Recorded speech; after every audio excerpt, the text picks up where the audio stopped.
నమస్తే. ప్రస్తుతం మనతో పాటు సీనియర్ జర్నలిస్ట్ జగదేవ్ గారు ఉన్నారు. ఆయనతో మాట్లాడదాం. నమస్తే సార్. నమస్తే సార్. జగన్ మేనత్త విమల షర్మిల అండ్ సునీత మీద బాగా సీరియస్ అయ్యారు అని చెప్పేసి వినిపిస్తుంది.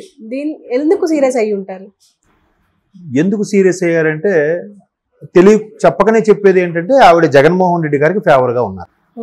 ఇప్పుడు జగన్మోహన్ రెడ్డి గారు ఒక్కరికే మేనత్త, షర్మిలకి కూడా మేనత్త. అలా అనుకుంటే సునీత గారికి కూడా మేనత్తే. చనిపోయింది వివేకానంద రెడ్డి గారు స్వయాన అన్నదమ్ముడు, ఆవిడ బ్రదర్ కదా. మరి ఆవిడ ఎందుకు అంటే విషయంకి వస్తే అక్కడ అర్థమవుతుంది ఏంటంటే కేవలం పులివెందుల్లో వారు వన్ సైడ్గా ఉండాల్సింది, జగన్మోహన్ రెడ్డి గారు ఏకఛత్రాధిపత్యంతో గెలవాల్సింది, కడపలో కూడా అవినాష్ రెడ్డి గారు గెలుపు ఒకవైపు అనుకున్నది నేపథ్యంలో వీళ్ళిద్దరూ ఎంటర్ అయ్యి డిస్టర్బ్ చేసేస్తున్నారు అన్నట్టుగా ఆవిడ నెగిటివ్గా చెప్తున్నారు. అక్కడ జరిగేది ఏంటంటే ఇప్పుడు సునీత గారు షర్మిల గారు క్యాన్వాసింగ్ వస్తున్నప్పుడు చాలామంది అడ్డుకుంటున్నారు. చాలామంది అంటే ఎవరో కాదు, వైసీపీ సానుభూతి పరులు, వైసీపీ అనుచరులు, వైసీపీ కార్యకర్తలు అడ్డుకుంటున్నారు. ఎందుకు అడ్డుకోవడం? మీరు నిఖార్సుగా ఉన్నారు, మీ పథకాలన్నీ జనాల్లోకి వెళ్ళాయి, మీరు బంపర్ మెజార్టీతో గెలుస్తారని నమ్మకం మీకు ఉంది కదా. మరి వాళ్ళని ఎందుకు అడ్డుకోవడం? అడ్డుకోవడం ఏమవుతుంది? మాట పెరుగుతుంది, బాహాబాహికి దిగుతారు, గొడవలు అవుతాయి. గొడవలు అయితే ఏమైంది? ప్రశాంతంగా ఉన్నది ఒకసారి డిస్టర్బ్ అయింది. ఈ విషయం అన్నీ చెప్పకుండా వీళ్ళిద్దరూ రావడం వల్ల పులివెందుల కానీ కడప కానీ రావణ కాష్టంగా తయారవుతున్నాయని విమల గారు స్టేట్మెంట్. ఆవిడ పబ్లిక్గా కూడా చెప్తున్నారు, అసలు వాళ్ళిద్దరికీ దైవభక్తి లేదు, దేవుడు అంటే నమ్మకం లేదు. నేను ఈ విషయంలో చాలాసార్లు చెప్పి చూశాను. సొంత అన్న మీద తిరుగుబాటు చేయడం ఏంటి? అసలు అవినాష్ రెడ్డి ఎదుగుదలని వీళ్ళు తట్టుకోలేకపోతున్నారు. వీళ్ళకి 2-3 సార్లు క్లాస్ పీకేసరికి నా ఫోన్ ఎత్తడం మానేశారు. ఇట్లా ఉండడం అసలు కుటుంబ పరువుని బజారుకి ఈడుస్తున్నారు అన్నట్టుగా ఆవిడ రకరకాలుగా వ్యాఖ్యానిస్తున్నారు. ఎట్లా మరి ఇప్పుడు వివేకానంద రెడ్డి గారు చనిపోయినప్పుడు నా అన్నయ్యనా తమ్ముడు సంథింగ్ చంపేశారు కదా, దీని మీద ఎంతవరకు ఏదో ఒకటి తేల్చానని చెప్పి ఆవిడ ఎక్కడ మాట్లాడలేదే, అవునా? సరే, ఆరోపణలు ఎదుర్కొంటున్న వాళ్ళు ఎందుకు ఆరోపణలు ఎదుర్కొంటున్నారు, దాని గురించి ఎక్కడైనా స్టేట్మెంట్ ఇచ్చారా? లేదు. సరే, జగన్మోహన్ రెడ్డి గారి పెంపుడు జంతువుని పెట్టినా ఈజీగా గెలుస్తుంది అనుకున్న నేపథ్యంలో భారతీ గారిని కూడా క్యాన్వాస్లో దింపి ఇంటింటికి తిప్పుతున్నారు. పైగా ఈవిడొచ్చి స్టేట్మెంట్లు ఇస్తున్నారు. ఎందుకలగా? అంటే మీకు భయం పట్టుకుందా? ఎక్కడ మీ ఓటు చీలిపోతుందని భయం ఉందా? పోనీ ఎలాగో ఈవిడ మేనత్త కాబట్టి రాజశేఖర రెడ్డి గారి గురించి తెలుసు, వివేకానంద రెడ్డి గారి గురించి తెలుసు. రాజశేఖర రెడ్డి గారికి ఎవరంటే ఎక్కువ ప్రేమ? షర్మిల గారంటే ఎక్కువ ప్రేమ అని అందరూ చెప్పారు, విజయం గారు సహా అందరూ చెప్పారు. మరి అదే విజయం గారు ఇప్పుడు ఎక్కడ మాట్లాడలేదుగా.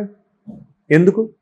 ఇదే విజయం గారు ఇప్పుడు ప్రస్తుతానికి ఇక్కడ లేరు. ఒకవేళ ఓటు వేస్తే ఎవరికి ఓటు వేస్తారు, ఒకవేళ సానుభూతిగా ఉంటే ఎవరి వైపు సానుభూతిగా ఉంటారు, ఒకరి వైపే మాట్లాడాల్సి వస్తే ఎవరి వైపు మాట్లాడతారు అనే ప్రశ్నకి ఆవిడ దగ్గర జవాబు లేదు. ఎందుకంటే ఒక తల్లిగా ఆవిడేం చెప్తుంది?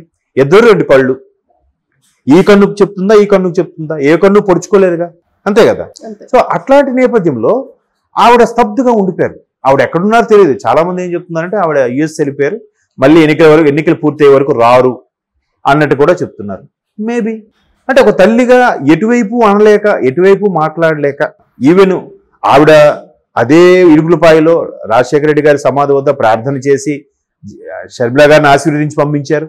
అదే ఇడుపులపాయలో జగన్మోహన్ రెడ్డి గారిని కూడా ఆశీర్వదించి ఆయన బస్సు యాత్ర కూడా పంపించారు. బట్ ఆవిడ దేవుడిని ఏమని కోరుకుని ఉంటారు?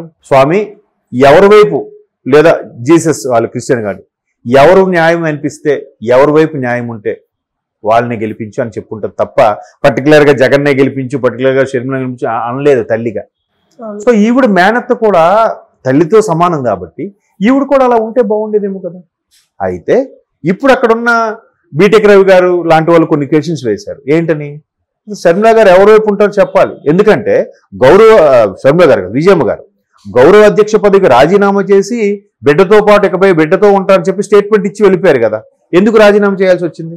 సో చెప్పకనే చెప్పారు విజయమ్మ గారు కూడా షర్మిల వైపు ఉంటానని. ఇప్పుడు మళ్ళీ ఒకే రాష్ట్రంలో తల్లి కూతురు కొడుకు పోటీ పడుతున్నప్పుడు ఎటు అనలేక సైలెంట్గా ఉండిపోయారు. అయిపోయింది. మరి జగన్మోహన్ రెడ్డి గారు జైలుకి వెళ్ళినప్పుడు ఏమయ్యారు? విమల గారు సపోర్ట్గా మాట్లాడుతున్నారు కదా.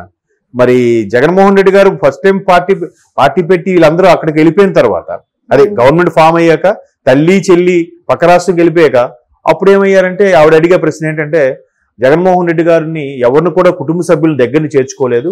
పరిపాలనా వ్యవహారంలో కుటుంబ సభ్యులు ఎవరు జోక్యం చేసుకోకూడదనే ఉద్దేశంతోనే వాళ్ళందరినీ దూరంగా పెట్టాడని ఇవి చెప్తున్నారు. బాగుంది.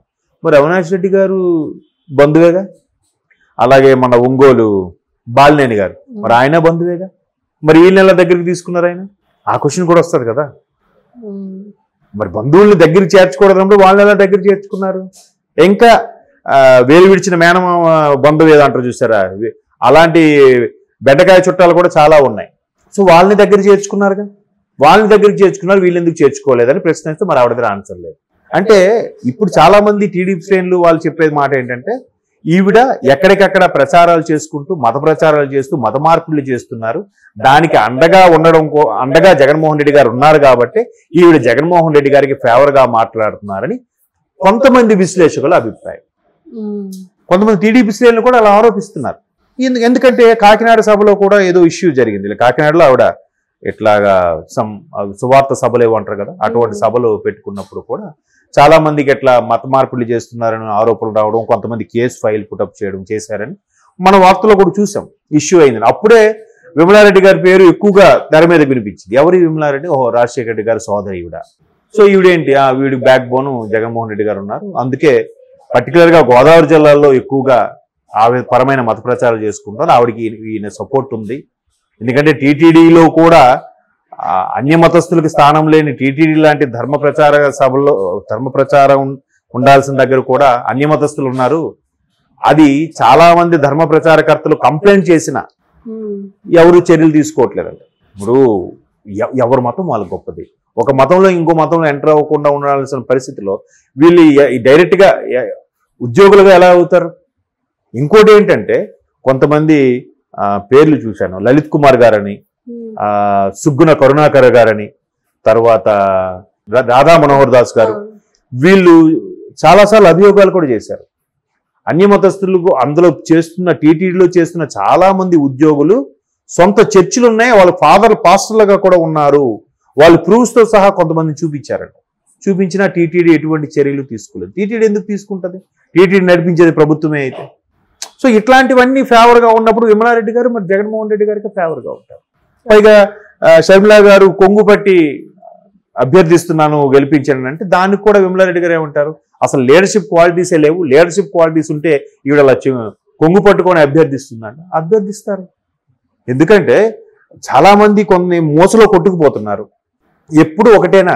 మార్చి చూడండి, అవకాశం ఇవ్వండి. తమిళనాడులో చూడండి, 5 ఏళ్ళు ఒకరికి ఇచ్చారంటే మళ్ళీ 5 ఏళ్ళు ఇంకొకరికి. ఖచ్చితంగా వర్కౌట్ అవుద్ది అది. ఇప్పుడు ఏ రాష్ట్రంలో ఎలాగున్నా కానీ తమిళనాడులో వాతావరణం అంత బాగుండదు, చాలా వేడిగా ఉంటుంది. నీరు సమస్య. ఆ నీరు వల్ల కూడా మనుషులు బ్లాక్ అయిపోతారు. చూడండి, మ్యాక్సిమం వాళ్ళు బ్లాక్గానే ఉంటారు. ఇన్ని సమస్యలు ఉన్నప్పటికి కూడా తమిళనాడులో లేని ప్రాజెక్ట్ లేదు, తమిళనాడులో లేని ఇండస్ట్రీ లేదు. ఈ రోజుకి వాళ్ళ స్టేట్కి కావాల్సినవన్నీ కూడా చేసుకుంటున్నారు. ఎలా? ఇటువంటి నిర్ణయాల వల్లే. మన దగ్గర అది లేదు కదా, ఒక మోసలో కొట్టుకెళ్ళిపోతూ ఉంటాం. కాబట్టి మార్పు రావడం కోసం ఇంకా నన్ను అడిగితే తెలంగాణలో ఉద్యమ స్ఫూర్తి ఎక్కువ ఉంటుంది, ఆంధ్రాలో ఉండదు. బట్ వాళ్ళు ఓటు ద్వారా చూపిస్తారు. చూపించారు, బయటికి ఎవరు నోరెప్పకపోయినా సైలెంట్గా ఎక్కడ ఓటు వేయాలి, ఎవరికి వేయాలని తెలుస్తారు. సో అట్లాంటి నేపథ్యం ఉంది కాబట్టి ఆంధ్రాలో వీళ్ళకి భయం పట్టుకుందేమో. అందుకే వరుసగా ఒక్కొక్కరిని దించుతూ భారతి గారిని, ఇప్పుడు విమలా గారిని దించుతున్నాడు. ఆడవాళ్ళు ధీటుగా. ఇప్పుడు వాళ్ళు ఏమంటున్నారు? చనిపోయింది నా తండ్రి అంటున్నారు సునీత గారు, చనిపోయింది స్వయానా బాబాయ్ అంటున్నారు షర్మిల గారు. మేమేమనట్లేదు, వాళ్ళు ప్రభుత్వం మీదే కదా. 5 ఏళ్ళలో కనీసం ఎవరు చంపారో వాళ్ళ పేర్లు తీసుకొచ్చి శిక్ష వేయద్దు, తెలియజేయండి ఎవరినో వాళ్ళని. కనీసం వాళ్ళు మా తృప్తి కోసం వాళ్ళు అరెస్ట్ చేయండి అని కూడా అడుగుతున్నారు. ఎక్కడ క్లారిటీ లేదు. చూద్దాం మరి. పులివెందుల నియోజకవర్గం కానీ కడప నియోజకవర్గం కానీ అసలు వైఎస్ఆర్సీపీ పుట్టిందే రాజశేఖర రెడ్డి గారి బొమ్మతో కదా. సో మరి ఆయనకి నిజమైన అభిమానులు, నిజమైన ఫ్యాన్స్ ఏం చేస్తారో చూడాలి. ఎందుకంటే చాలా మంది చెప్పేది ఏంటంటే, రాజశేఖర రెడ్డి గారు ఆత్మ శాంతించాలంటే బిడ్డకి ఓటేస్తేనే శాంతిస్తుంది, ఎందుకంటే బిడ్డ అంటే ఎక్కువ ఇష్టం కాబట్టి అన్నట్టు చెప్తున్నారు. సో విమలారెడ్డి గారు కొంచెం వాళ్ళని సీరియస్ కూడా అయ్యారట. అయినప్పటికీ వాళ్ళు అప్పటి నుంచి ఫోన్ ఎత్తడం అంతే కదా. ఒకవైపు మాట్లాడితే ఎవరికైనా కోపం వస్తుంది అని సర్ది చెప్పే ప్రయత్నం చేయాలి. ఇప్పుడు ఇలాగ వేదికల మీదకి వచ్చి ఒకవైపు మాట్లాడితే ఇటు ఉపయోగం ఉండదు, అటు వాళ్ళు శత్రువులుగా మారుతారు. చూద్దాం మరి విమలారెడ్డి గారి నిర్ణయాలు ఎంతవరకు ప్రజల్లోకి వెళ్తాయో. Okay sir, thank you. Thank you.